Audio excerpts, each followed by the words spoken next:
Halo Sobat Opsiana, episode ini adalah bagian dari tantangan 30 hari bersuara 2023 yang diselenggarakan oleh komunitas The Podcaster Indonesia. So, selamat mendengarkan.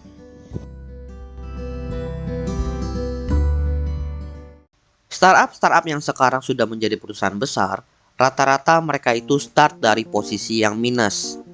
Di mana untuk bisa mencapai titik nol saja mereka itu melakukan perjuangan yang lumayan panjang.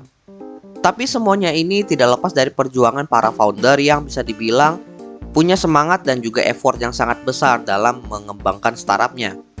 Tapi agar startup itu dapat berjalan dan berkembang, semangat dan effort aja nggak cukup. Setidaknya para founder ini memiliki skill set yang dibutuhkan setidaknya untuk menutupi dasar-dasar bisnis dari sebuah startup. Bahkan di sini tipe founder itu dipecahkan berdasarkan skill set yang dimiliki. Kira-kira apa aja itu? Mari kita bahas semuanya hanya di Opsiana Podcast. Rata-rata startup pada awalnya dijalankan oleh para founder, di mana para founder ini adalah titik kunci penggerak operasional. Agar operasional startup berjalan dengan baik, disarankan founder itu biasanya lebih dari satu orang, dengan tujuan untuk mengisi beberapa skill set yang dibutuhkan dalam operasional startup tersebut. Setidaknya ada beberapa skill set dasar yang dibutuhkan untuk operasional startup pertama kali. Dan oleh karena itu, setidaknya para founder ini dipecah menjadi beberapa tipe berdasarkan skill set yang mereka miliki. Kira-kira apa aja itu? Kita mulai bahas yang pertama. Yang pertama adalah hustler. Hustler ini adalah orang yang menguasai skill set di bagian bisnis dan marketing. Karena dia berperan di bisnis dan marketing dari sebuah startup, artinya dia itu memiliki peran yang cukup besar dalam menentukan arah perusahaan. Meskipun nantinya arah perusahaan itu didiskusikan terlebih dahulu dengan para founder yang lain. Sehingga nggak heran rata-rata orang yang berada di posisi hustler ini, mereka itu tipikal yang visioner. Karena yaitu mereka harus melihat masa depan perusahaannya itu bakalan seperti apa.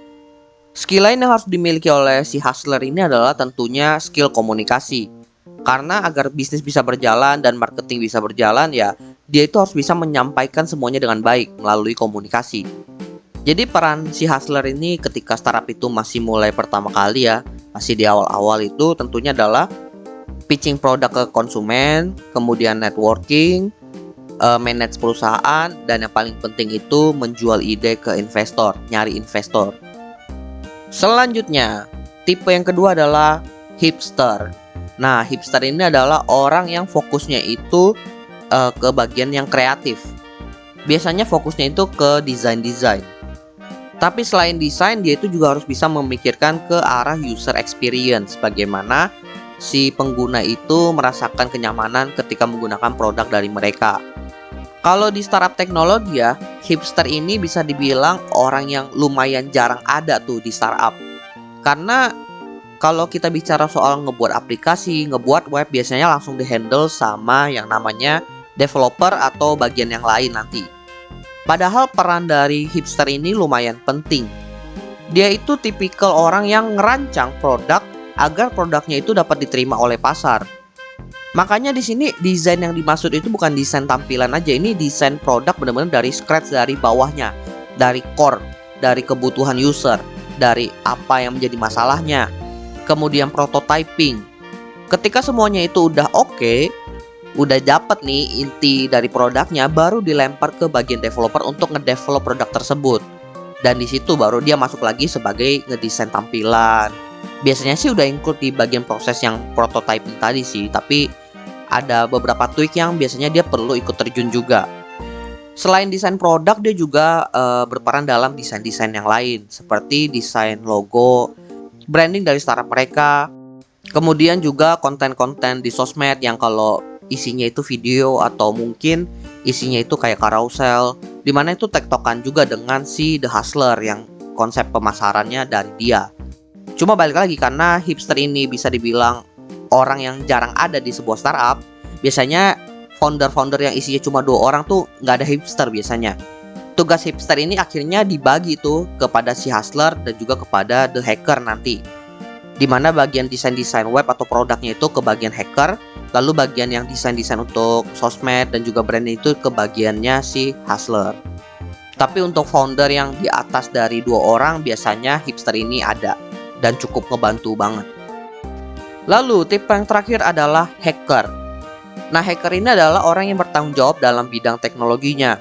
Bisa dibilang bagian engineer atau enggak bagian developer. Dia yang mengeksekusi ide atau prototipe dari si hipster tadi.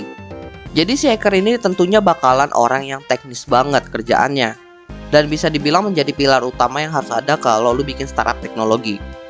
Meskipun sekarang banyak digantikan sama yang namanya vendor-vendor IT.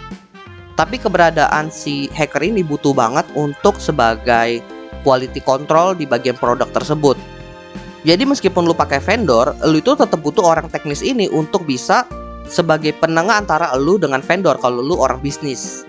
Karena banyak kasus project-project IT itu terhambat karena ya orang bisnis ini nggak bisa mengutarakan secara baik apa yang dia inginkan, dan ketika udah di-develop nggak sesuai dengan ekspektasi.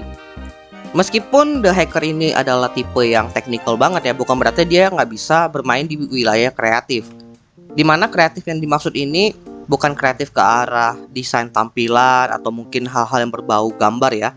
Dia bisa berkreasi di bagian teknologinya sendiri. Misalnya menciptakan fitur baru atau menciptakan teknologi baru. Istilahnya ya inovasi. Sehingga memang identik banget orang teknis yang kreatif menciptakan teknologi baru itu disebut inovator. Dan kalau memang pengen agar startupnya itu berjalan dengan baik, kalau kalian nyari hacker itu sebaiknya nyari hacker yang benar-benar spesialis di bidang yang kalian tekuni. Oke, jadi itulah beberapa tipe founder yang dibutuhkan oleh startup ketika pertama kali beroperasi berdasarkan skill set yang dibutuhkan. Dari sini menjelaskan bahwa untuk bisa ngejalanin sebuah bisnis atau startup, itu effort dan semangat aja nggak cukup. Dibutuhkan skill set lain yang penting juga agar secara bisnis dapat beroperasi, secara produk dapat beroperasi. Dan tentunya hal ini belum tentu dapat dilakukan oleh kita seorang diri. Tapi sekali lagi ini bukanlah sebuah keharusan, melainkan sebuah cara agar kita dapat menjalankan bisnis secara lebih mudah. Karena kita dibantu oleh beberapa orang dengan skill set yang berbeda-beda, sehingga beban kerja kita pun menjadi jauh lebih ringan. Jadi kalau buat teman-teman yang pengen bikin bisnis atau startup pertama kali khususnya, mulai pertimbangkanlah nyari partner. By the way teman-teman, jangan lupa follow Instagram dan juga akun TikTok Opsiana Podcast di @opsianamedia, karena di sana akan ada konten-konten menarik dan juga yang bermanfaat buat teman-teman semuanya. Dan juga kalian akan mendapatkan update dari Opsiana Podcast kalau nantinya ada episode terbaru yang rilis. So, jangan sampai teman-teman ketinggalan sama update-nya. Dan terakhir, jangan lupa juga untuk follow atau subscribe Opsiana Podcast di platform kesayangan teman-teman. Dan nantikan konten-konten menarik dari Opsiana Podcast nantinya di sana.